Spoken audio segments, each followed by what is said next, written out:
Welcome to this transformative session on a topic that will revolutionize your personal and professional life. Today we're going to delve deep into a critical aspect of success that many overlook or misunderstand. Our focus is on why you must stop being soft to everyone, and how this shift in mindset and behavior will catapult you towards unprecedented achievement and fulfillment. Now, you might be thinking, Brian, isn't kindness a virtue? Shouldn't we be compassionate and understanding? And you're absolutely right, kindness and compassion have their place. But there's a fundamental difference between being kind and being soft. Today we're going to explore that difference and why it matters so much in your journey to success. Let's start with a simple truth: the world doesn't owe you anything. Success, respect, and achievement aren't handed out like participation trophies. They're earned through hard work, determination, and yes, a certain level of toughness. Being soft, my friends, is a luxury you simply cannot afford if you want to reach the pinnacle of your potential. Think about the most successful people you know. The leaders in your industry, the innovators who've changed the world, the athletes who've broken records. Do you think they got where they are by being soft? By constantly accommodating everyone else's needs and wants at the expense of their own goals? Absolutely not. These high achievers understand a fundamental principle that we're going to drill into your mind today. Your success is directly proportional to your ability to make tough decisions, stand your ground, and prioritize your objectives over the comfort of others. Now, let's be clear, I'm not advocating for cruelty or callousness. What I'm talking about is developing a resilient, focused, and unapologetic approach to pursuing your goals. It's about recognizing that your time, energy, and resources are precious commodities that you must guard fiercely. Consider this: every time you say yes to someone else's priorities, you're saying no to your own. Every moment you spend coddling underperformers or tolerating mediocrity, you're robbing yourself of the opportunity to excel. Is that really a price you're willing to pay? The hard truth is that success demands sacrifice. It requires you to make difficult choices and sometimes disappoint others. But here's the kicker: when you stop being soft, when you start prioritizing your goals and holding yourself and others to higher standards, you actually become more valuable to everyone around you. Think about it. Would you rather work with someone who's always agreeable but never delivers exceptional results, or someone who challenges you, pushes you out of your comfort zone, but ultimately helps you achieve greatness? The answer is clear. Now, I can see some of you shifting uncomfortably in your seats. You're thinking, but Brian, I don't want to be seen as harsh or unlikable. I get it. We all want to be liked. But let me ask you this: would you rather be liked or respected? Would you rather be popular or successful? The most respected and successful individuals aren't necessarily the most liked. They're the ones who stand for something, who have clear boundaries, who expect excellence from themselves and others. They're the ones who aren't afraid to say no when it matters, who don't compromise their standards for the sake of temporary comfort. Let's talk about a concept that's crucial to understanding why you need to stop being soft: the law of cause and effect. This universal law states that for every effect in your life, there is a specific cause. Success doesn't happen by accident. It's the result of specific actions and decisions. When you're soft, you're essentially abdicating your power to shape your life. You're letting external forces, other people's expectations, societal pressures, or your own fear of conflict dictate your path. But when you toughen up, when you start making hard choices and standing firm in your convictions, you take control of the causes that will lead to the effects you desire. Now, I want you to imagine for a moment what your life would look like if you stopped being soft. Envision yourself as someone who sets clear boundaries and enforces them consistently. Hold yourself and others to high standards without apology. Makes decisions based on long-term goals rather than short-term comfort. Speaks up when something isn't right, even if it creates temporary discomfort. Prioritizes personal growth over being liked. Can you see how this version of you would be more likely to achieve your goals? Can you feel the sense of empowerment and control that comes with this mindset? This, my friends, is what we're working towards today. We're going to rewire your thinking, challenge your assumptions, and equip you with the tools you need to stop being soft and start being successful. Let's dive into the first key area, where many people fall into the trap of being soft-setting and enforcing boundaries. Boundaries are the invisible lines that define what you will and won't accept in your life. They're the standards you set for how others treat you, how you use your time, and what you're willing to tolerate. When you're soft, your boundaries are like a line drawn in sand, easily erased and constantly shifting. But successful people have boundaries made of steel. They're clear, consistent, and unyielding. Think about a time when you let someone cross a boundary. Maybe you agreed to take on extra work when you were already overwhelmed, or you tolerated disrespectful behavior from a colleague. How did that make you feel? Frustrated? Resentful? Powerless? That's the cost of being soft. Now, imagine if you had stood firm. If you had said, "I'm sorry, but I can't take on any more projects right now," or "I don't accept that kind of behavior in our workplace." Yes, it might have created some temporary tension. But in the long run, you would have gained respect, preserved your energy for your priorities, and set a precedent for how you expect to be treated. Setting and enforcing boundaries isn't about being mean or selfish. It's about respecting yourself enough to protect your time, energy, and values. It's about recognizing that you can't pour from an empty cup. By safeguarding your resources, you actually become more capable of helping others in meaningful ways. So how do you start setting steel boundaries? It begins with clarity. You need to get crystal clear on what you will and won't accept in various areas of your life. Take out a pen and paper right now and write down your non-negotiables in your professional life, your relationships, and your personal time. Once you have clarity, the next step is communication. You need to articulate your boundaries clearly and confidently. No hemming and hawing, no apologizing for having standards. Simply state your boundaries as facts. For example, instead of saying, "I'm really sorry, but I don't think I can work late tonight," say, "I don't work past 6 p.m. unless it's a prearranged emergency. See the difference?" The first statement invites negotiation and makes you seem unsure. The second is clear, firm, and leaves no room for debate. Now, here's where many people falter enforcement. Setting boundaries is one thing, but enforcing them is where the real challenge lies. This is where you have to be willing to face discomfort, to disappoint others, to risk being disliked in the short term. Remember, every time you fail to enforce a boundary, you're teaching others that your boundaries don't matter. You're telling the world that it's okay to disrespect your time, your values, and your needs. Enforcing boundaries often means having difficult conversations. It means saying no more often. It means being willing to walk away from situations or relationships that consistently violate your standards. This isn't easy, but it's necessary for your success and well-being. Let's practice this right now. Think of a situation in your life where someone is consistently overstepping your boundaries. How would you address this using your new, firmer approach? Turn to the person next to you and role-play this conversation. Remember, be clear, be firm, and don't apologize for having standards. Great work, everyone. I hope you felt the power that comes with standing firm in your boundaries. This is just the beginning of your journey to stop being soft. Now, let's move on to another critical area where softness can derail your success, holding yourself and others accountable to high standards. In a world that often celebrates mediocrity and hands out participation trophies, maintaining high standards can feel like swimming against the current. But make no mistake, it's this very commitment to excellence that separates the extraordinary from the ordinary. When you're soft, you make excuses. You let yourself off the hook when you don't meet your goals. You tolerate subpar performance from your team or colleagues because you don't want to rock the boat. But here's the harsh reality. Every time you lower your standards, you're robbing yourself and others of the opportunity to grow and excel. Think about the most successful organizations in the world. Companies like Apple, Amazon, or Tesla. Do you think they achieved their status by being soft on quality or performance? Absolutely not. They have ruthlessly high standards that permeate every aspect of their operations. The same principle applies to your personal life and career. When you hold yourself to high standards, you push yourself to continually improve, to go beyond what's comfortable or easy.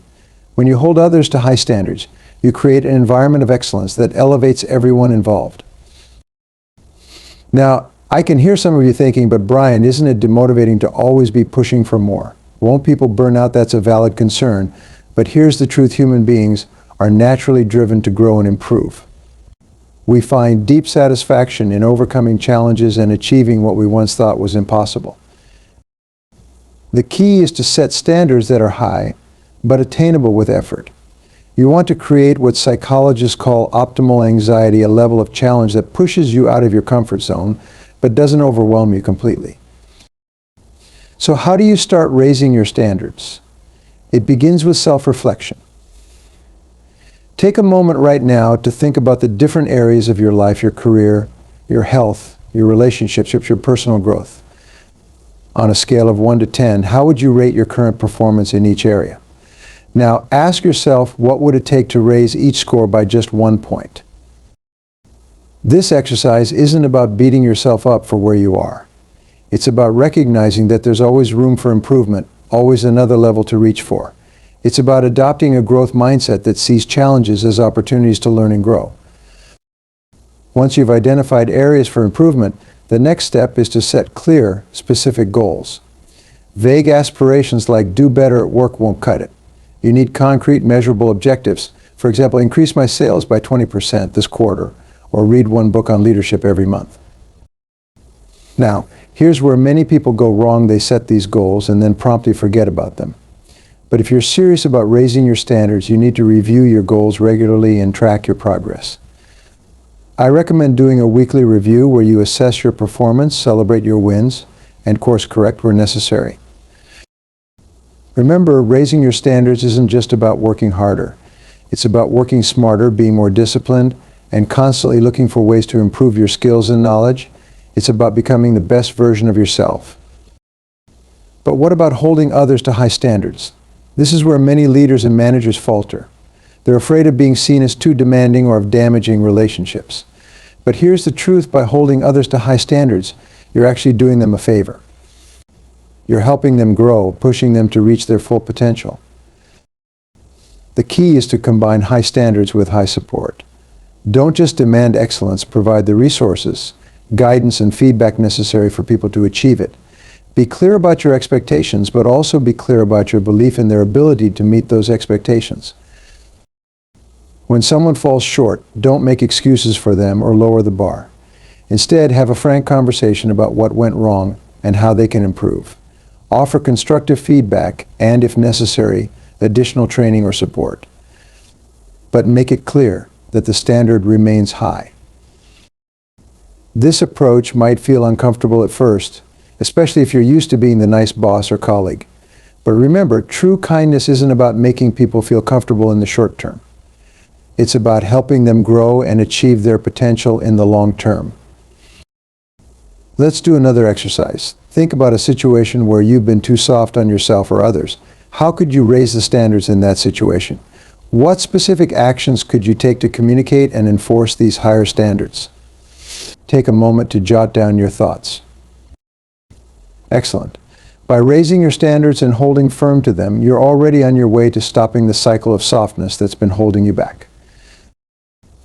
Now, let's tackle another crucial aspect of stopping being soft, making decisions based on long-term goals rather than short-term comfort. This is where the rubber really meets the road in terms of personal and professional success. When you're soft, you're easily swayed by immediate gratification or the desire to avoid temporary discomfort. You might put off a difficult conversation because it feels awkward in the moment. You might choose the easy task over the important one because it gives you a quick sense of accomplishment. You might give in to distractions or procrastination because it feels good in the short term. But here's the hard truth: success is built on delayed gratification. It's about making choices today that your future self will thank you for. It's about being willing to endure short-term pain for long-term gain. Think about any significant achievement in your life. Did it come easily, or did it require sacrifice and perseverance? Whether it was earning a degree, building a business, or mastering a skill, I bet it involved countless moments where you had to choose the harder, less comfortable path. This is what separates the achievers from the dreamers. Achievers are willing to do what's difficult now to reap the rewards later. They understand that comfort is the enemy of growth and that real progress often feels uncomfortable. So how do you start making decisions based on long-term goals? It starts with having a clear vision of what you want to achieve. Without a compelling vision of your future, it's all too easy to get caught up in the demands and distractions of the present. Take a moment right now to visualize your ideal future 5 years from now. What have you achieved? What does your life look like? How do you feel? Make this vision as vivid and detailed as possible. This is your North Star, the guiding light that will help you make tough decisions when the going gets rough. Once you have this vision, the next step is to break it down into actionable goals. What specific milestones do you need to hit to make this vision a reality? These become your long-term goals. Now, here's where the rubber meets the road. For every decision you face, big or small, ask yourself, does this align with my long-term goals? Will this choice move me closer to or further from my vision? This might mean saying no to a night out with friends so you can work on your business plan. It might mean having that difficult conversation with a team member whose performance is holding the team back. It might mean investing in your education instead of buying the latest gadget. These choices aren't always easy. They often involve short-term discomfort or sacrifice. But remember, every time you choose your long-term goals over short-term comfort, you're building the mental muscle that will carry you to success. Let's practice this decision-making process. Think of a decision you're currently facing. It could be something in your personal life or your career. Now, considering your long-term goals, what's the right choice? What's holding you back from making that choice? Is it fear of discomfort? Worry about what others might think? Remember, being soft means letting these fears and worries dictate your choices. Being tough means acknowledging these feelings but making the right decision anyway. Now, I want to address a common objection I hear when I talk about making tough decisions, but Brian, what about work-life balance? Doesn't always choosing work over personal time lead to burnout? This is a great question, and it highlights an important point. Stopping being soft doesn't mean becoming a workaholic or neglecting your personal life. In fact, it's quite the opposite. When you're clear on your long-term goals and make decisions accordingly, you actually create more balance in your life. Why? Because you're no longer wasting time and energy on things that don't matter. You're focused on what's truly important, both in your professional and personal life. You're able to say no to time wasters and energy drainers, creating more space for the things that truly bring you joy and fulfillment. Remember, your long-term goals shouldn't just be about career success. They should encompass all areas of your life, your health, your relationships, your personal growth, your contribution to society. When you make decisions based on this holistic vision of success, you're naturally creating a more balanced, fulfilling life.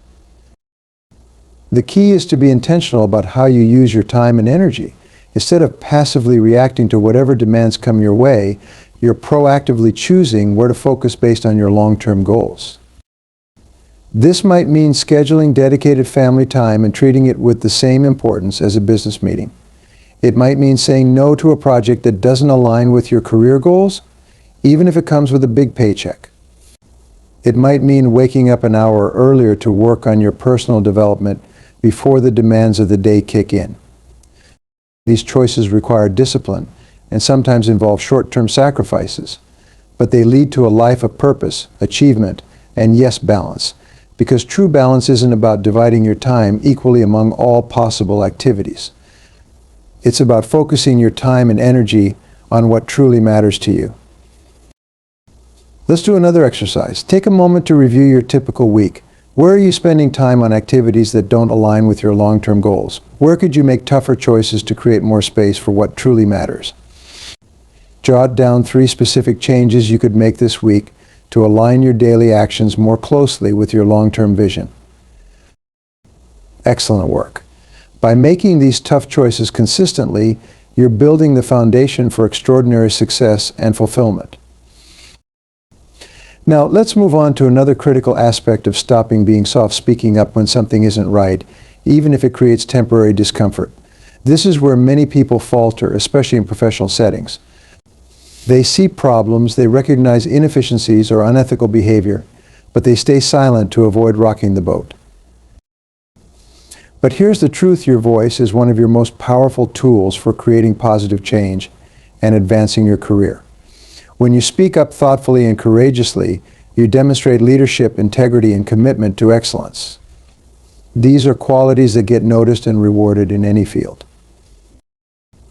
Now, I'm not talking about complaining or being argumentative for the sake of it. I'm talking about constructive, solution-oriented communication. When you see a problem or an opportunity for improvement, it's your responsibility to bring it to light. Think about some of the great innovations in business history. Many of them started because someone was willing to speak up and challenge the status quo.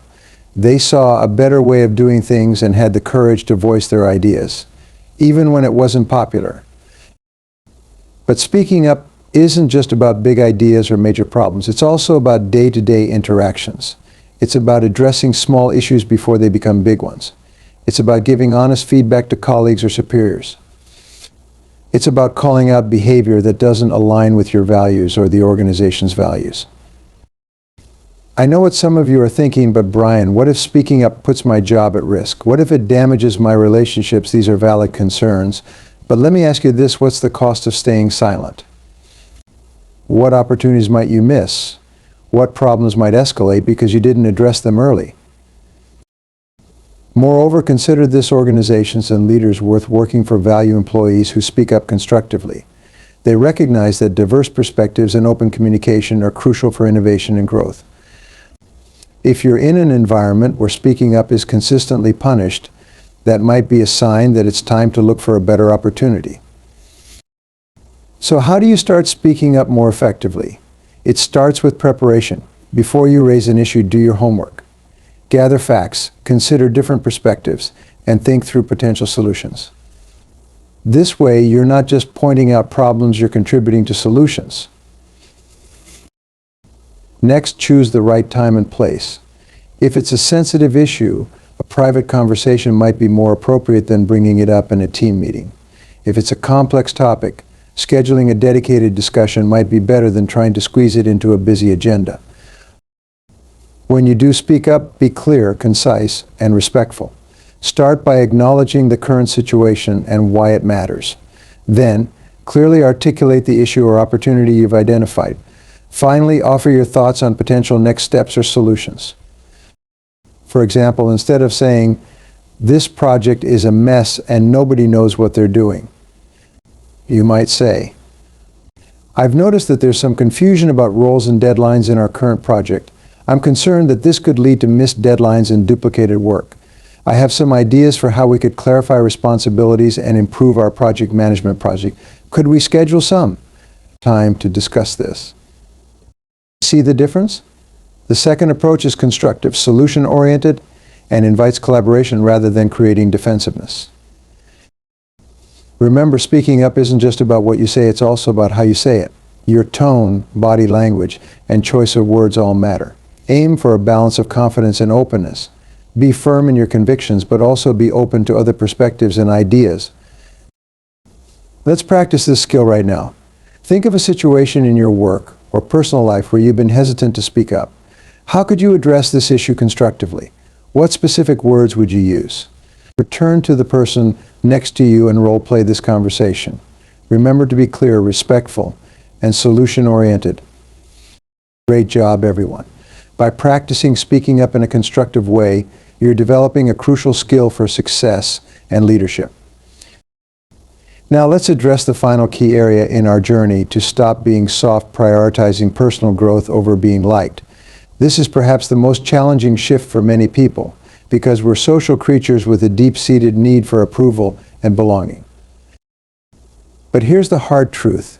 If you're always prioritizing being liked, you're putting your personal growth and success in the hands of others. You're letting their opinions and preferences dictate your choices and actions. And that, my friends, is a recipe for mediocrity and unfulfillment. Don't get me wrong, relationships are important. Building strong professional networks and personal connections is crucial for success and happiness. But there's a big difference between being respectful and collaborative. and being a people pleaser who's afraid to ruffle any feathers. When you prioritize personal growth, you're making a commitment to becoming the best version of yourself. You're choosing to invest in your skills, expand your knowledge, challenge your limits, and step out of your comfort zone. And yes, sometimes this means making choices that not everyone will like or understand. Think about some of the most successful and impactful people in history. Did they achieve greatness by trying to please everyone? Of course not. They had a vision, they had convictions, and they were willing to face criticism and disapproval in pursuit of their goals. Now, I'm not saying you should disregard others' feelings entirely or be intentionally antagonistic. What I'm advocating for is a shift in your primary focus. Instead of asking, will this make people like me? Start asking, will this help me grow and achieve my goals? This shift can be uncomfortable at first. You might worry about being seen as selfish or unlikable. But here's the paradox: when you focus on personal growth and achieving your goals, you actually become more valuable to others. You bring more to your relationships, your work, and your community. Moreover, the respect and admiration that come from achievement and personal growth are far more satisfying and enduring than the fleeting approval you get from always saying yes and avoiding conflict. So how do you start prioritizing personal growth over being liked? It starts with self-awareness. Take some time to reflect on your decisions and behaviors. How often do you say yes to things you don't really want to do? How often do you hold back your opinions or ideas for fear of disagreement? How often do you avoid challenges or opportunities because they might lead to disapproval? Next, start setting personal growth goals. What skills do you want to develop? What knowledge do you want to acquire? What experiences do you want to have? Make these goals specific and measurable, and create a plan to achieve them. Now, here's where the rubber meets the road. Start making choices that align with these growth goals, even when they might not be the most popular decisions. This might mean turning down a social invitation to work on a personal project. It might mean speaking up with an unpopular opinion in a meeting. It might mean investing time and money in your education instead of keeping up with the latest trends. Remember, every time you choose growth over popularity, you're building your character and your capabilities. You're investing in your long-term success and fulfillment. Let's do one final exercise. Think about a recent situation where you chose being liked over personal growth. How would you handle that situation differently now? What specific action could you take this week to prioritize your growth, even if it might not be the most popular choice? Excellent work. By making these tough choices consistently, you're setting yourself up for extraordinary success and for fulfillment. As we come to the conclusion of our session, I want to remind you of the key points we've covered in our journey to stop being soft. Set and enforce clear boundaries. Hold yourself and others to high standards. Make decisions based on long-term goals rather than short-term comfort. Speak up when something isn't right, even if it creates temporary discomfort. Prioritize personal growth over being liked. These principles aren't easy to implement. They require courage, discipline, and a willingness to face discomfort. But I promise you, the rewards are worth it. By stopping being soft, you're not just setting yourself up for greater success, you're paving the way for a more authentic, fulfilling life. Remember, success isn't just about what you achieve. It's about who you become in the process. By embracing these principles, you're becoming a person of strength, integrity, and purpose. You're becoming someone who can not only achieve great things, but also inspire and lead others. As you leave this session, I challenge you to take immediate action. Choose one area where you've been too soft and commit to making a change this week. It might feel uncomfortable at first, but push through that discomfort. On the other side of that discomfort is growth, achievement, and a level of success you might have thought was out of reach. You have within you the power to shape your destiny. Don't let softness hold you back any longer. Embrace the challenge, make the tough choices, and watch as your life transforms. Thank you for your attention and participation. Now go out there and show the world what you're truly capable of. The future belongs to those who are willing to be tough when it matters most. Be one of those people. your future self will thank you.